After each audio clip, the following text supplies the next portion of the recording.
하나님께서 우리에게 주신 시간은 참 소중합니다. 그 귀한 시간들의 삶을 아름답고 소중한 걸로 채워가는 게 우리가 후회하지 않고 감사하며 보람 있게 사는 길이라 여겨집니다. 우리가 살아가는 동안에는 우리가 원치 않아도 감당해야 될 도리와 본분이 있습니다. 천부적으로 주어진 것들이에요. 우리가 어느 부모님을 통해서 세상에 태어났으니까 우리가 부모님 섬기는 것은 이것은 우리가 선택하는 문제가 아니라 하나님께서 주신 문제예요. 우리가 대한민국에 태어났으니까 대한민국의 국민으로서 사는 게 우리의 본분이에요. 아들로서 태어났으니까 아들 역할을 해야 되고, 딸로서 태어났으니까 딸 역할을 해야 되고, 그렇습니다. 그런데 이제 그 이후에 우리가 선택하여서 이루어진 일들이 있습니다. 선택에 의하여 결혼했습니다. 근데 선택에 의해 결혼한 사이에서 태어난 아이들은 선택할 수 없이 태어난 아이들이에요. 그 아이들은 여러분들을 선택하고 난 게 아니에요. 그러니 자녀들에게 내가 이 부모님 밑에서 태어난 게 너무 행복합니다라고 말할 수 있도록 길러가셔야 돼. 내가 정말 하나님이 나를 너무 좋은 부모님 밑에서 나게 했구나 라는 걸 느끼도록. 그 아이들은 선택하고 태어난 게 아니기 때문에 내가 비록 내 부모님께로 못 받았을지라도 하나님께로부터 받으셔서 내 자녀들에게는 주실 수 있기를 바랍니다. 사랑입니다. 우리는 일생에 있어서 우리가 선택하는 문제로 인해서 발생되는 일들에 대한 것은 전적으로 우리가 책임져야 합니다. 책임적인 삶이 필요해요. 구경꾼처럼 내 인생을 방관할 수 없습니다. 될 대로 되라는 식으로 방치해야 할 수 없어요. 우리는 책임적으로 살아야 돼요. 결혼은 내가 선택해서 했어요. 내 결혼 생활은 내가 선택한 대로 충실하게 신실하게 꾸려가야 돼요. 내가 선택한 직장, 그거 내가 좀 힘들어도, 그 인간관계가 어려워도 내가 선택했으니까 책임적으로 신실하게 그 사명 감당해야 돼요. 우리 주변의 인간관계 대부분 선택에 의한 관계들이 많습니다. 운명처럼 주어진 관계는 별로 없어요. 그런데 우리는 호불호가 생기고 거부감이 생기고 하면서 관계를 청산하고 있습니다. 멀리 하고 싶은 사람이 생기고 가까이 하고 싶은 사람이 생기는 법이에요. 그런 면에서 생각할 때 우리는 선택과 결정을 신중하게 잘해야 되는데 절대로 버려서는 안 될 것, 끊어서는 안 될 것을 버리고 끊는 것은 어리석음입니다. 오늘 성경에는 아주 어리석게 행동한 사람의 이야기가 배경에 깔려 있어요. 가룟 유다입니다. 가룟 유다라는 인생은 예수님이 기도하고 선택하신 12사도 가운데 한 사람이었어요. 굉장히 멋진 직분을 가진 거예요. 이거는 하나님이 주신 놀라운 축복의 특권이기도 한 자리라고 여겨져요. 그런데 그가 3년을 채 다 살지 못하고 예수님을 그만 배신하는 자가 되고 말아요. 오늘 성경 이야기는 그 사람의 이야기를 깔고 있습니다. 오늘 성경에 표현하기에 이렇게 표현해요. 형제들아, 성령이 다윗의 입을 통하여 예수를 잡는 자들의 길잡이가 된 유다를 가리켜 미리 말씀하신 성경이 응하였으니 마땅하도다. 여기 예수를 잡아 죽이려는 자들의 앞잡이가 되었던 유다, 그는 예수님의 귀한 제자였어요. 예수님의 사랑받는 제자였다고요. 그렇죠? 예수님은 끝까지 그 제자를 품으시고 사랑으로 발도 씻겨주시고 마지막 식탁의 자리까지 함께 해 주셨어요. 그런데 그는 불의의 삭슬을 원했어요. 예수님에 대하여 뭔지 모르게 뒤틀린 게 생겼던 모양이에요. 여러분, 귀한 사명을 받은 사람, 직분을 받은 사람이 중도에 그 길에서 벗어나는 경우가 있음을 성경이 지금 보여주는 거예요. 가룟 유다가 그랬다는 거예요. 가룟 유다에 대해서 성경은 조금 부정적인 언어들이 보도되고 있어요. 긍정적인 면은 별로 안 나타나요. 성경은 이렇게 말합니다. 요한복음 12장 6절에 그는 도둑이라 돈꾀를 맞고 거기 넣은 것을 훔쳐감이러라. 이 예수님 제자 공동체에 회계를 담당한 사람인데 거기서 그 회계가 담당해야 될 선교 자금을 중간에서 빼먹었다는 거예요. 가져갔다는 거예요. 결국 뭐예요? 물질에 대한 탐욕이 그를 제자답지 못하게 만들고 있었던 거예요. 결국에는 그는 예루살렘에 올라왔을 때의 분위기상 예수님을 잡아 죽이려는 무리가 있다는 걸 알았어요. 그런데 사람들 때문에 어떻게 하지 못한다는 것을 감지하고는 슬며시 그들을 찾아갔어요. 내가 예수를 너희에게 넘겨주리니 얼마를 줄래? 이렇게 거래를 했다고요. 얼마를 줄래?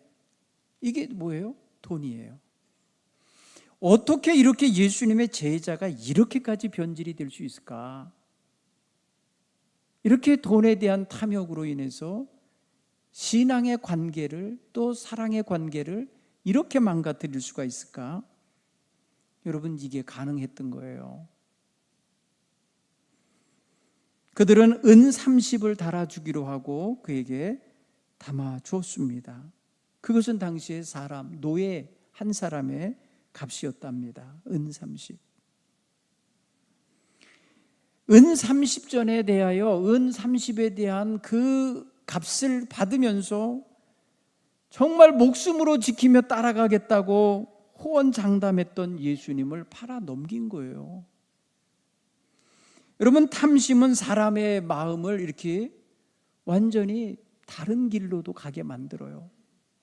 판단을 흐리게 합니다. 그 욕망이 이성을 마비시켜 버립니다. 그래서 결국은 유다는 처음에 작은 욕심들이 자라나서 끝내는 자기의 목숨같이 지켜야 할 예수님을 팔아먹는 데까지 가버린 거예요. 여러분, 사람을 팔아넘기는 게 인신매매자님만 하는 일이 아니에요. 예수 제자도 했어요. 네? 사람을 팔아넘긴다. 탐심은 이렇게 인간의 본연의 자세마저도 망가뜨리고 신앙의 기본 자세도 사라지게 만들어요. 굉장히 강력한 유혹인 듯 싶어요.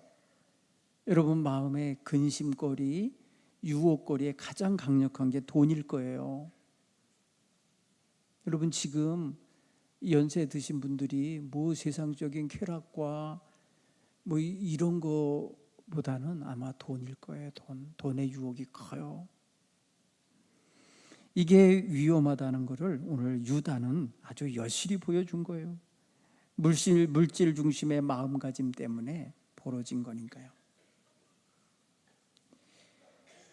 그가 그렇게 귀한 사명을 내팽개치고 떠날 때는 나는 돈이면 돼 라고 하는 마음가짐이 자리에 잡힌 거죠.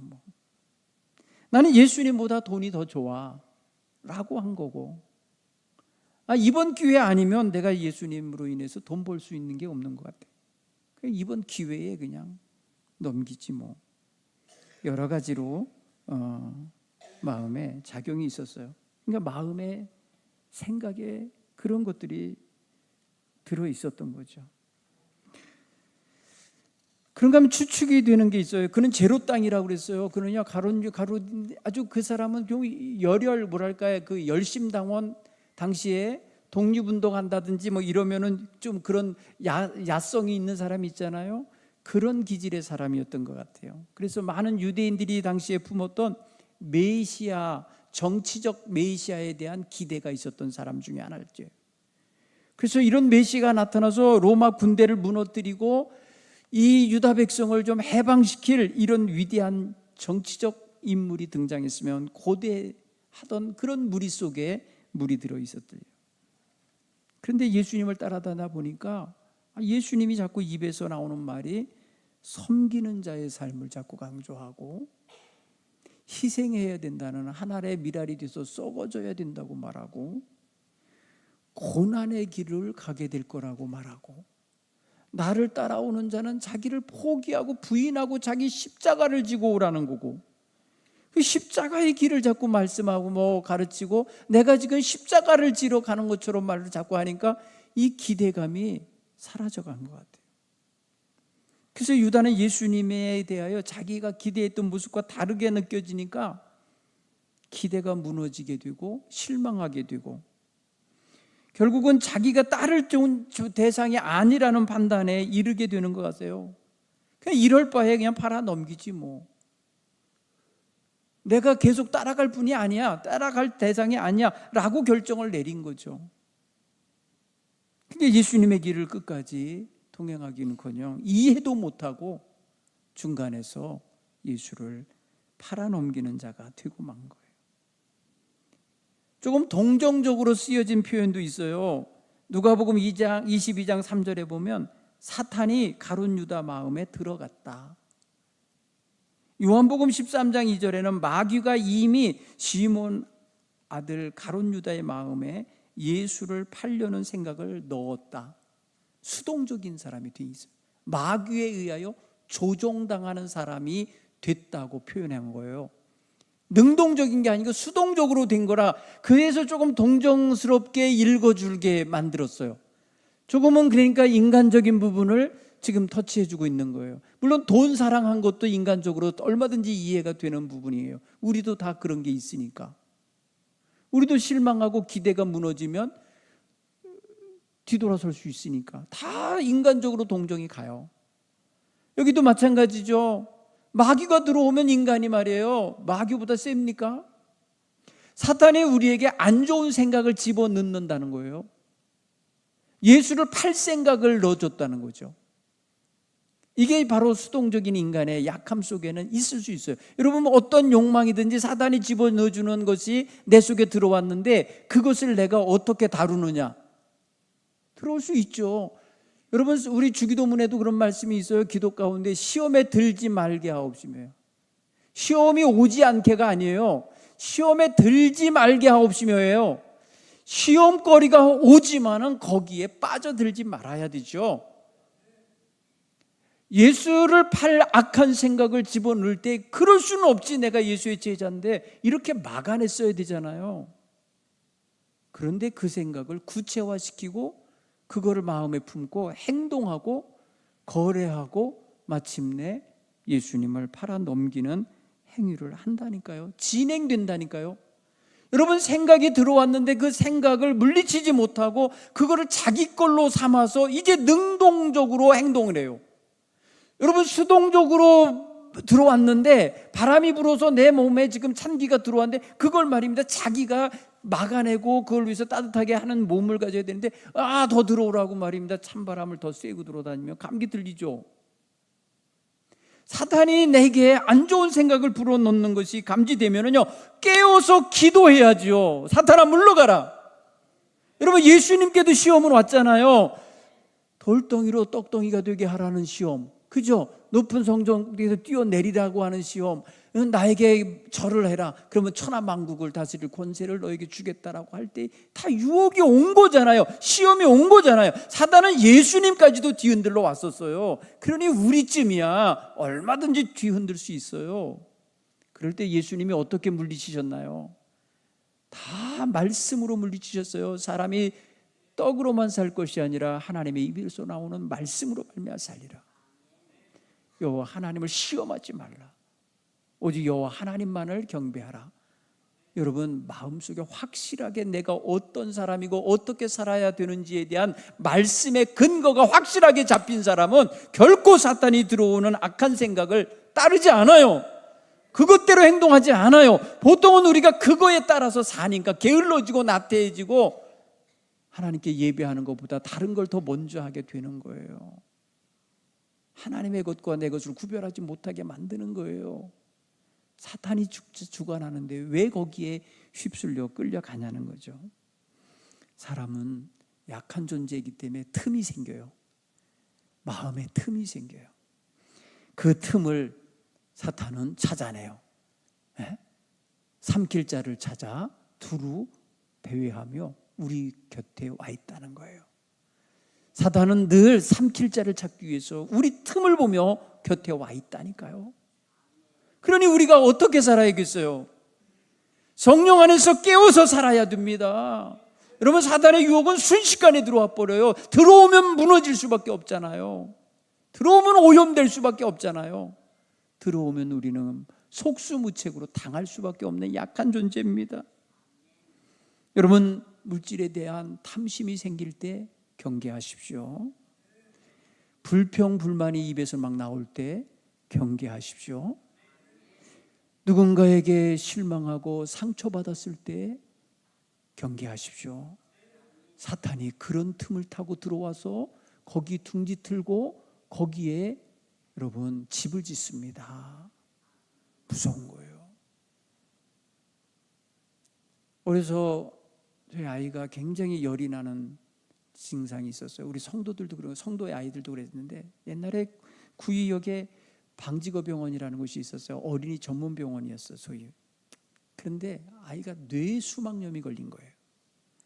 뇌 수막염이 뭐냐 그랬더니 뇌의 그 무균 상태의 뇌 속에 균이 들어가서 거기서 균이 자리를 잡고 거기서 거미줄을 치듯이 거기에서 자기 세력을 넓혀가는 거래요. 열이 엄청나요. 이거 못 잡으면 아이가 정신 이상이 생기는 거예요. 뇌가 한쪽이 죽어가요. 무서운 병이더라고요. 애들 자라나는 과정 속에서 이 혈액 속에서 타고 들어간 균이 머리에서 수막염을 일으킬 수 있다는 거예요. 잡아야 되는 거예요. 굉장히 심각한 거예요. 여러분, 우리의 생각 속에 틈이 생겨서 들어오는 사탄은요, 결코 우리를 점검하려고 도와주려고 온 거 아니에요. 우리를 정복하려고 들어오는 거예요. 우리를 자기 수족을 만들기 위해서 들어오는 거예요.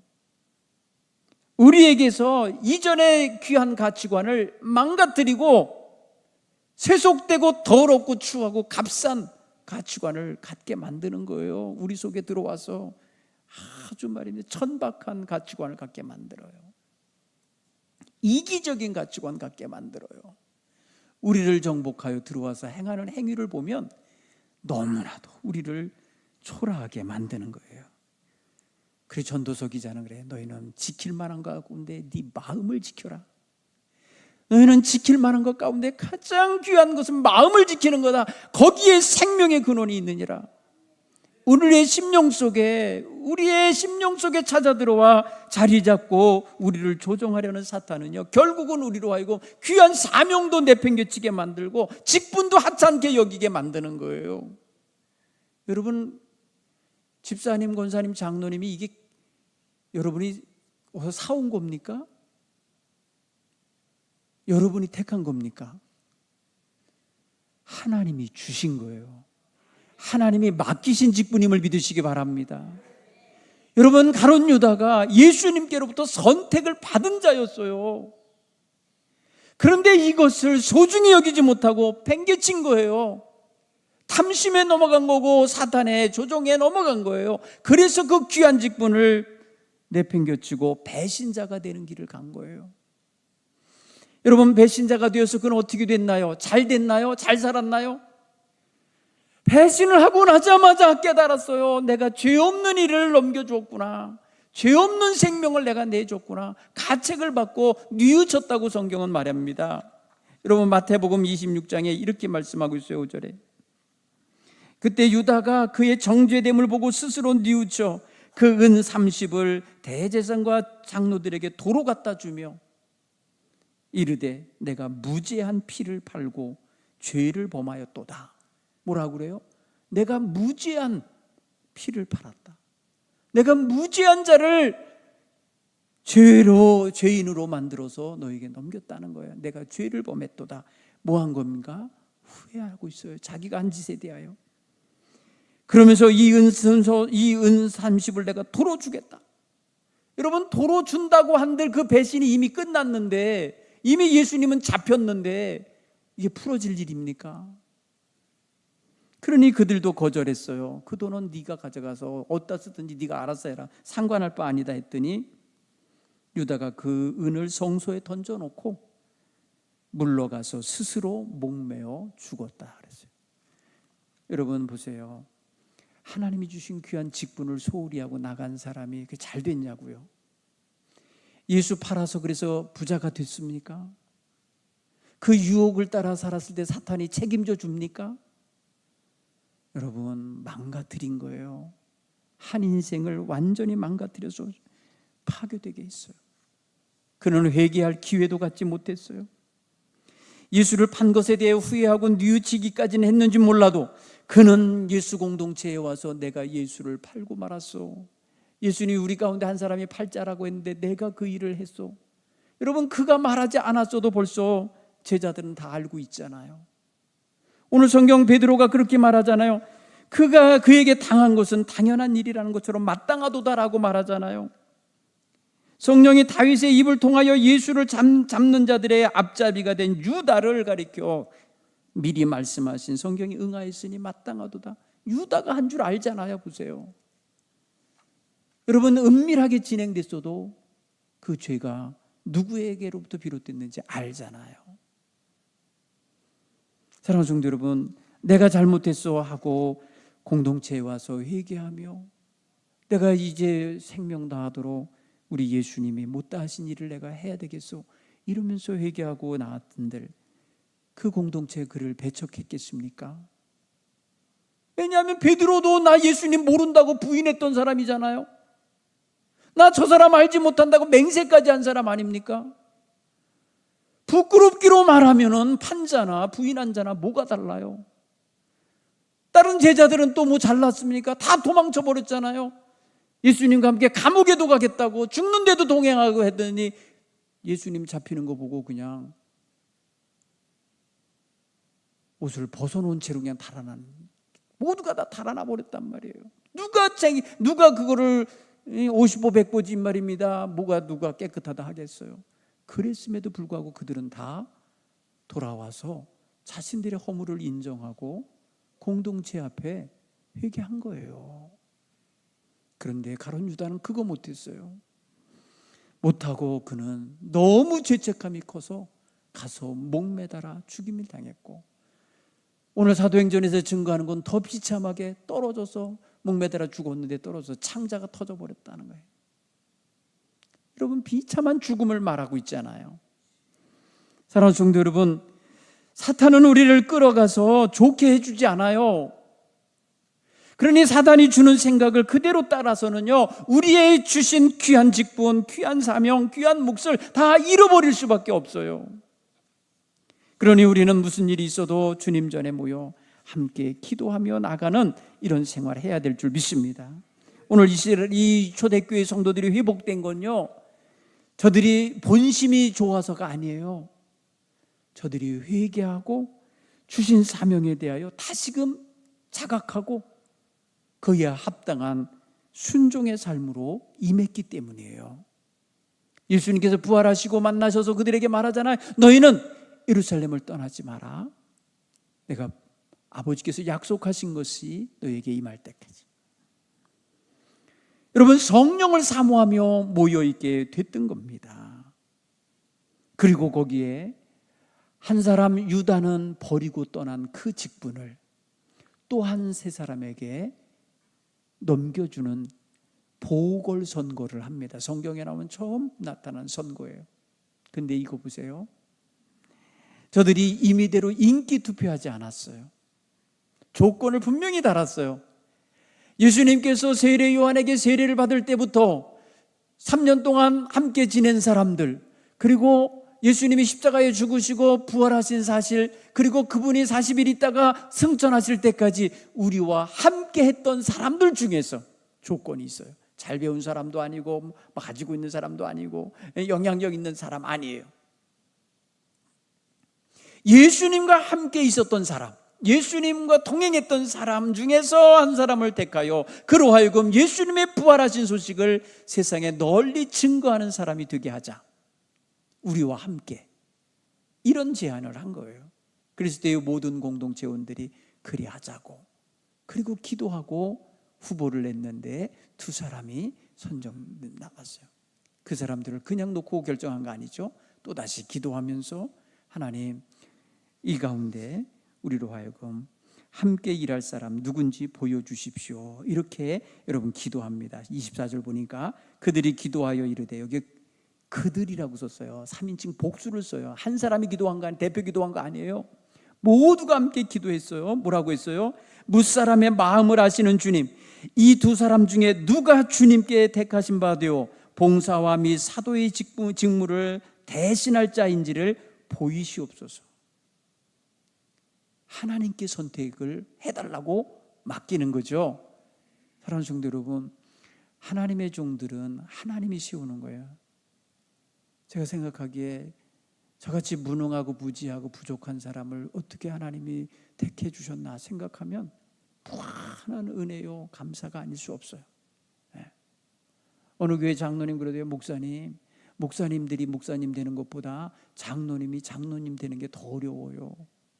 왜 그러냐 그랬더니 장로님들 되는 건요, 교인들이 다 보고 있기 때문에, 교인들이 선택을 하기 때문에 하나님 선택하는 것보다 더 어렵대. 맞아요? 목회자들은요, 뭐 자기가 원해서 신학대학 가고 그리고 가서 잘 버텨서 목사 되는 거 아니냐. 근데 저는 그렇게 안 봐요. 목사 여러분, 그냥 되는 게 아니에요. 하나님이 선택해 주시고 붙잡아 주시지 않으면 안 되는 거더라고요. 저나 여러분이나 다 하나님께서 택하여 주셨다는 의식을 갖기 바랍니다. 그래서 주신 이 귀한 사명, 이 직분을 생명 다하는 날까지 끝까지 지켜갈 수 있는 믿음을 갖기를 간절히 축원합니다. 이게 오늘 우리가 부활의 주님 앞에서 결단해야 할 자세예요. 부활절기를 살아가고 있는 우리가 가져야 할 마음 자세예요.